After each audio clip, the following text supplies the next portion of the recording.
Olá, vamos conversar mais um pouquinho sobre geopolítica e hoje eu vou mudar um pouquinho o estilo da nossa conversa. Eu vou falar sobre um personagem que tem sido bastante falado nos noticiários internacionais. Alguns amam, outros odeiam, e aqui eu vou tentar falar de uma maneira sem paixões, né? Eu quero falar sobre o senhor Vladimir Vladimirovich Putin, o presidente da Rússia, né? Para entender o Putin, eu costumo dizer que a gente precisa fazer um esforço, tá? Um esforço que ele não é nada confortável. Para a gente entender o Putin, a gente tem que parar de olhar para ele só como presidente da Rússia, né? E começar a olhar para esse personagem como um produto de um tempo, de um sistema, de uma cultura muito específica. O Putin, ele não é um tipo de imprevisto ou de improviso da história. Ele, se a gente entender de onde ele vem, quais as motivações, ele é quase previsível, né? Embora ninguém seja totalmente previsível, mas existe essa possibilidade. O Putin, ele nasceu em Leningrado, né? Leningrado era uma cidade que, para quem conhece um pouquinho de história, era marcado, né, por trauma, né? É uma cidade que sofreu um cerco nazista durante a Segunda Guerra, que deixou uma espécie de cicatriz profunda no lugar e nas pessoas, né? E a família do Putin viveu plenamente essa situação. A gente precisa considerar que o Putin, ele cresceu num ambiente de escassez, num ambiente de violência cotidiana, no ambiente de disputa por espaço físico, né? Se a gente for um pouquinho lá atrás, assim como a grande maioria das famílias da antiga União Soviética, a família do Putin dividia um apartamento pequeno com outras famílias. Então eram várias pessoas, né? E, consequentemente, numa disputa intensa por respeito, né?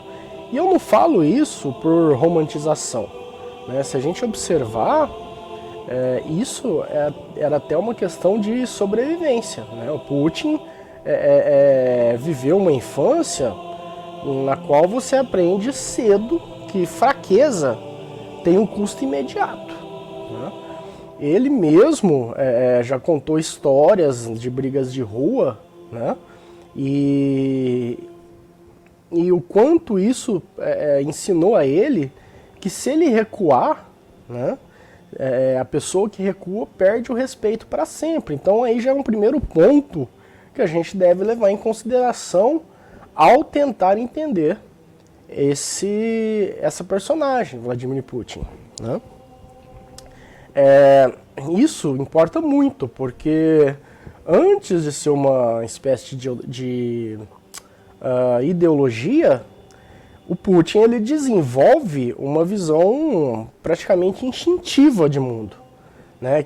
Ou seja, para ele o ambiente hostil, o conflito, ele é normal, né?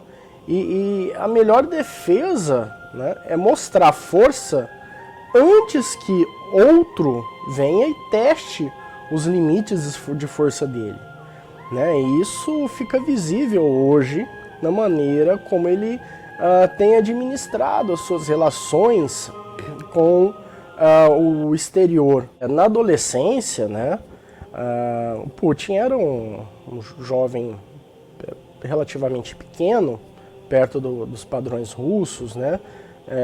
Não tinha um grande físico. Então ele foi praticar judô, né? E talvez esse é até um detalhe que muita gente subestima, né? Mas ele não, tá? O judô, ele não é só um esporte. O judô, ele ensina você ter leitura do adversário, ele ensina o uso da força do outro a seu favor e contra o outro, né? Ele ensina também a questão da paciência estratégica, controle emocional, né? E principalmente a ideia de quem domina o ritmo da luta vai dominar também a luta, né? Você pode observar que dificilmente o Putin ele tem reações emocionais. Ele é sempre muito comedido, muito criterioso, inclusive nas palavras que ele usa e nos atos que ele comete, inclusive nas reuniões com outros líderes de Estado, né? Existem várias lendas e várias situações icônicas, né? E o próprio Putin disse que o judô, ele moldou a forma, né, a sua forma de pensar, né? E isso fica muito claro na política externa russa, né? Na política externa russa, você observa, né, que a postura é sempre de provocar, testar, observar a reação, ajustar a pressão, né? Você não vê uma explosão emocional por parte aí, do líder da Rússia. Você sempre percebe que há algo calculado. E é justamente, né, nesse momento de adolescência, né, que começa a entrar a KGB, né, o antigo serviço secreto russo, né, talvez um dos mais importantes do século XX, né, durante a Guerra Fria, né. Temos até uma série muito interessante no streaming, que é The Americans, né, e mostra um pouquinho como era o treinamento deles. Em relação ao KGB, tem uma espécie de uma lenda, né, do Putin. A lenda é que ele não foi, né, recrutado como uma espécie de gênio precoce, né? Ao contrário, segundo a lenda, ele conseguiu acessar o prédio da KGB sem que ninguém percebesse, conseguiu acessar o escritório do diretor da KGB, isso é uma lenda, hein? Sabe-se lá se é verdade, e somente para indagar ao diretor da KGB como ele fazia para entrar para a KGB. É evidente que o diretor da KGB falou, olha, quem decide isso somos nós, né? Mas estuda, se forma, mostra disciplina. Segundo a lenda, o Putin aproveitou e perguntou qual era a formação desse diretor da KGB. E ele falou, direito. E justamente Putin foi fazer direito. Pô, eu poderia ter sido um presidente da Rússia, né? Eu faço judô e formei em direito, mas eu acabei nascendo no lugar errado.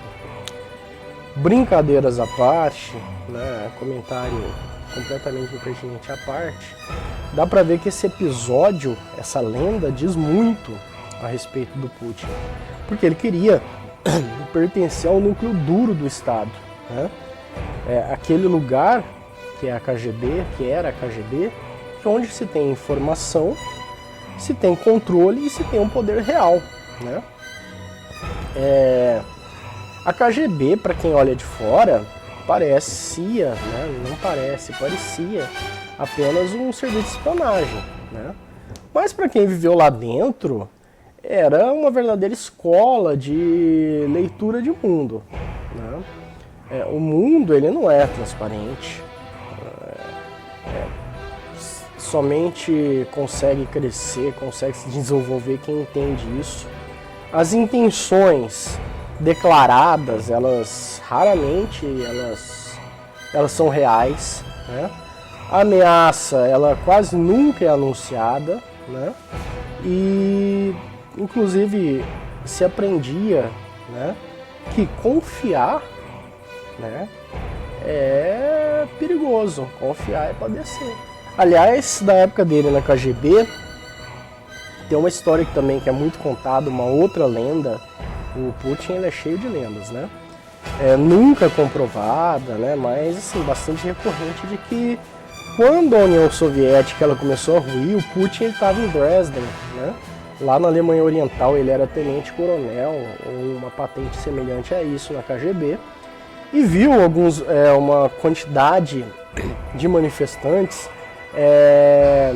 cercando, né, as instalações lá da onde, né, ele cuidava, a sede do KGB, que era uma espécie de consulado, né? E ele teria então ligado, né, pedindo reforço, né, para Moscou, e ouviu do outro lado da linha, ó, Moscou está em silêncio, né? E aquilo foi um choque profundo para ele, né? E alguns dizem até que ele saiu lá fora, enfrentou com sua forma de altiva, né, de se comportar, né, até um pouco ameaçadora pelo seu silêncio, né, sua forma dura. Ele tem o apelido de Homem de Gelo, né, porque ele nunca demonstra intenção. E os manifestantes acabaram indo embora. Não sei se é verdade, né, mas ele percebeu naquele momento, né, que ele tinha sido abandonado, já estava havendo já um colapso do centro de comandos, né? Então, a partir daí a gente percebe, né, que parece que Putin passou a ter uma obsessão, que era de evitar que o Estado perdesse o controle, né? E a década de 90, nós tivemos aí a queda da ex-União Soviética, né, que foi um grande trauma. A Rússia, então, recém-retornada, né, a seu Estado russo, perdeu status, perdeu influência, perdeu renda, perdeu previsibilidade. O cidadão comum, ele associa, né, a democracia, liberalização e abertura ao caos, né? Uma espécie de... também associa uma espécie de humilhação internacional, né? E a Rússia ficou aberta aí à corrupção. Isso tornou, né, o país um terreno fértil para alguém que promete a ordem, a previsibilidade, né, e o respeito externo. Mera coincidência com a década de 1930 na Alemanha, tá? Só um parênteses. Quando o Putin ele assumiu o poder, né, logo depois do Boris Yeltsin, seu discurso ele não foi nem um pouco sofisticado, pelo contrário, ele foi meio que primitivo. E basicamente ele falou, o Estado voltou. Né? A partir daí ele reorganizou, né, as forças de segurança, enquadrou os oligarcas, ele recentralizou as decisões, ele reconstruiu a capacidade do Kremlin de comandar, e quem fosse contrário, quem ousasse a rebater essa política, muito provavelmente ia passar uns meses de férias na Sibéria, ou de repente poderia cair acidentalmente de um prédio, né? O Putin, ele traz essa lógica para a política externa. Ele não tem uma política externa ideológica, ele tem uma política externa defensiva-ofensiva, basicamente. Ele não acredita no mundo cooperativo, no mundo definido por normas neutras, né? O que ele acredita é em força, mundo de força, de interesse, de esfera de influência, né? Ele tem uma leitura clássica das políticas de poder. E aí que entra a questão da Ucrânia. Bom, se a gente pensar para o Putin, a Ucrânia, ela não é só um país vizinho. Ela é parte daquilo que ele considera o núcleo histórico, cultural, estratégico, né, do seu país, da Rússia. Né? Ele a Ucrânia é uma profundidade estratégica, ou seja, é um espaço para absorver o impacto. Né? Além disso, né, se a gente observar, há uma obsessão da Rússia, né, pelo acesso aos mares quentes e as fronteiras seguras, os amortecedores territoriais, né, que, aliás, essa obsessão, aliás, ela nem é nova, ela passa pela União Soviética, né, pelo Império, né, russo, antes de se transformar em União Soviética, e faz total sentido na mentalidade de Vladimir Putin. Tá? E quando a OTAN ela começa a se expandir para o leste, né, o Ocidente vê uma integração voluntária, Moscou falou, opa, estou sofrendo um cerco gradual. As peças estão se perdendo nesse tabuleiro de xadrez. Né? E assim, isso, né, a postura de Putin não é uma paranoia pessoal. Tá? Essa postura dele é uma leitura que é compartilhada com todo o establishment né, russo. Seja de militar, de inteligência, diplomático. Então, a guerra da Ucrânia ela não nasceu no impulso. Né? Ela nasceu daquela convicção de que a Rússia, se ela não impuser os limites imediatamente, ela vai ficar totalmente vulnerável depois. Um dos maiores orgulhos russos é não ter sido invadido nem pela França, de Napoleão, e nem pela Alemanha, de Hitler. Né? Aliás, existe um episódio bastante interessante de como a Rússia fez para não se sentir vulnerável, né, em termos industriais durante a Segunda Guerra Mundial, mas esse é um objeto para um outro vídeo. Então, ao mesmo tempo, nós temos uma política doméstica na qual o conflito externo cumpre algumas funções muito, mas muito claras. Né? Por quê? Através do conflito externo, do inimigo comum, ele reorganiza a narrativa, né, interna, nacional, tenta criar uma coesão, desloca a frustração econômica, porque o país não está bem economicamente, né, e joga a culpa disso lá para fora. E com isso ele legitima algumas medidas de controle, de pulso firme, né, até de autocracia. O Putin, ele governa num ambiente de tensão com muito mais habilidade do que se fosse um ambiente de normalidade. Porque a normalidade para ele levanta algumas perguntas incômodas. Né? Se enquanto ele está nessa corrida, né, militar para fora, ele evita, ou pelo menos ele cala momentaneamente, perguntas sobre crescimento, sobre renda, sobre corrupção, sobre sucessão, né? Até porque ele fez uma manobra para conseguir sair, virou primeiro-ministro e depois voltou fazendo uma mudança na legislação para se perpetuar no poder. Né? Ou seja, há uma mudança de foco. O conflito cria o foco externo, né? Naquilo que internamente não está tão bom. Além disso, o conflito ele ajuda a manter a elite russa alinhada, né?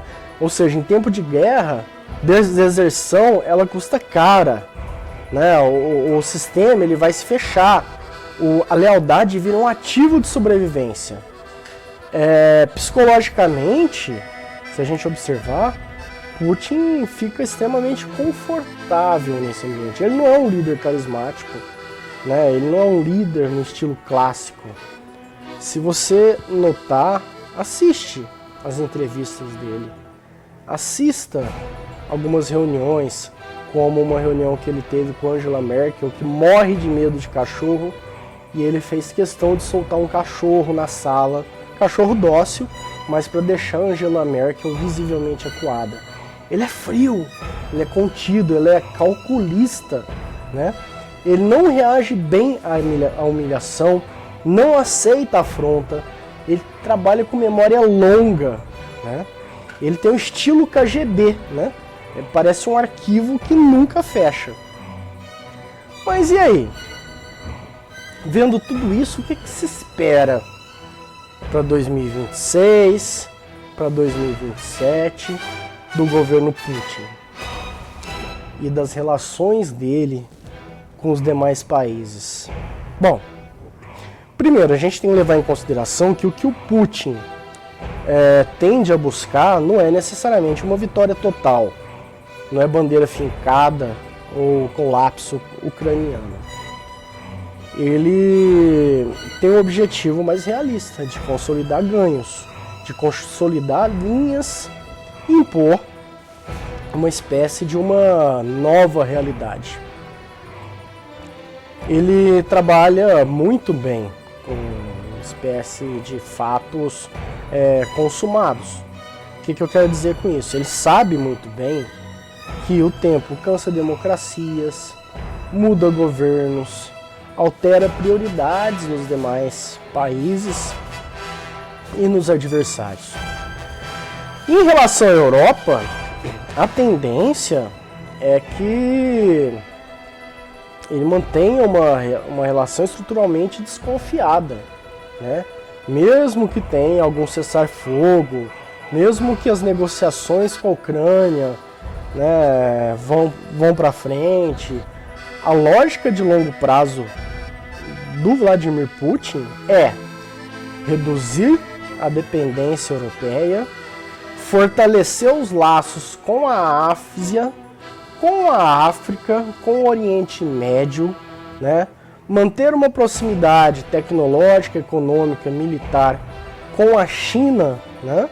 Na qual a Rússia fornece matéria-prima para a China, porque a Rússia é uma grande reserva, né, de todo tipo de matéria-prima que você imaginar, né? É interessante dar uma pesquisada na teoria do Heartland, né, o pivô mundial do Mackinder, para você entender melhor. E a China fornece, né, equipamentos, tecnologia e até se fala que possivelmente, futuramente, capital humano, se precisar. Assim, a Rússia ela pretende manter, né, sua estratégia e sua capacidade de coerção energética, militar, híbrida, né? Além disso, ele tem apostado na fragmentação política do Ocidente, né? Ele não precisa vencer o Ocidente, ele só precisa dividir o Ocidente o suficiente, né? Ele tem uma formação na qual ele explora a fissura. Ele sabe muito bem amplificar ruídos, né? E ele tem a estratégia, a paciência de esperar o adversário errar, tá? Internamente, eu acredito que o discurso continue sendo o mesmo, de uma Rússia sitiada, mais resistente, de se usar, né, os conflitos, o conflito e os conflitos, que devem surgir outros aí, como uma maneira de justificar o sacrifício econômico, né, reforçar uma ideia de missão histórica, né, O Putin, ele se apresenta como um grande guardião da Rússia, né? Se a gente observar, a Rússia, ela tem toda essa postura, essa cultura de homenagear o que é forte, né? Até alguns anos atrás você via direto imagens do presidente Putin sem camisa a cavalo, com calça militar, né, peito estufado. Você via ele de kimono, lutando, né? É uma forma de demonstração de força e de manter essa postura de guardião da Rússia, que é um ponto assim que é importantíssimo. O Putin, ele não tem espaço para voltar atrás, para retroceder e nem para desistir. A ele restam poucos anos, talvez uma década no máximo, uma década e pouco no máximo de vida. E esse momento, qualquer demonstração de fraqueza, significa manchar para toda a eternidade um povo que homenageia a força a sua própria imagem, né? O Putin, ele não age para agradar o mundo, ele age para satisfazer essa lógica interna de segurança, história e poder, né? Por isso eu falei que suas ações são, de certa forma, previsíveis em termos de padrão. É claro que elas também são um pouco imprevisíveis e até perigosas, né, se ele agir de improviso. No entanto, como eu já falei, ele não é impulsivo, mas ele é extremamente persistente. A forma como ele conduziu sua vida e chegou à presidência da Rússia demonstra isso, tá? Ou seja, entender o Putin não é justificar, é evitar um erro de cálculo, de análise. Porque na geopolítica, errar a leitura costuma custar muito caro e às vezes costuma custar guerra. Então, pessoal, vou fazer um convite. Se você quiser continuar acompanhando essas análises, né, análises mais profundas, menos caricatas, sem torcida organizada, sem paixão, tá? Curte esse vídeo, compartilha com os amigos, segue o canal. Porque, ó, o mundo, ele não está se tornando mais simples. Ele está ficando mais honesto, no sentido mais dolorido da palavra. Até o próximo vídeo. Tchau!